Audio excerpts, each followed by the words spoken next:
નમસ્કાર, આપ જોઈ રહ્યા છો યુટીસી ન્યૂઝ। લોકસભા 2024ની ચૂંટણી પહેલા ભારતીય જનતા પાર્ટી 400+ નારા સાથે આ ચૂંટણી મેદાનમાં તેમને ઝંપલાવ્યું હતું। બીજી તરફ વિપક્ષ વેર વિખેર છે।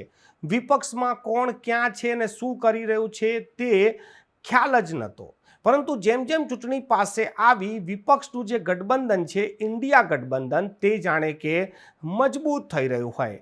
વિપક્ષ ઘણા એવા જનતાના મુદ્દાઓ સાથે આ વખતે ચૂંટણી મેદાનમાં છે, જ્યારે ભારતીય જનતા પાર્ટી આ વખતે પોતાના 10 વર્ષના શાસનકાળમાં શું કર્યું તેના જવાબ આપવામાં વ્યસ્ત છે।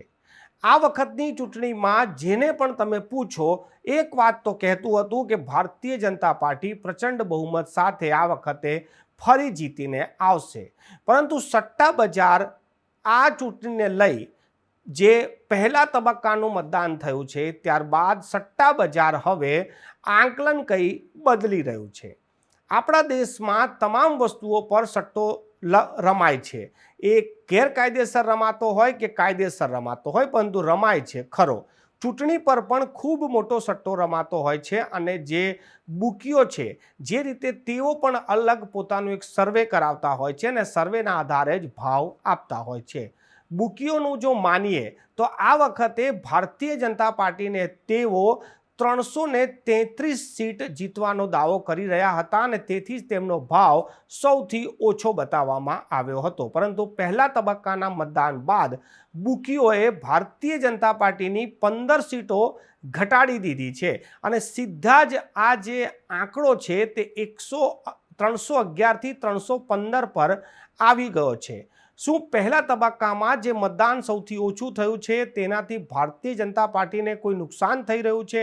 મોટું નુકસાન થઈ રહ્યું છે? જો પહેલા જ તબક્કામાં ભારતીય જનતા પાર્ટીને 10થી 15 સીટોનું નુકસાન થતું હોય, તો પછી આ 7 ફેઝની ચૂંટણીમાં તો ભારતીય જનતા પાર્ટીને ઘણું નુકસાન થઈ શકે છે।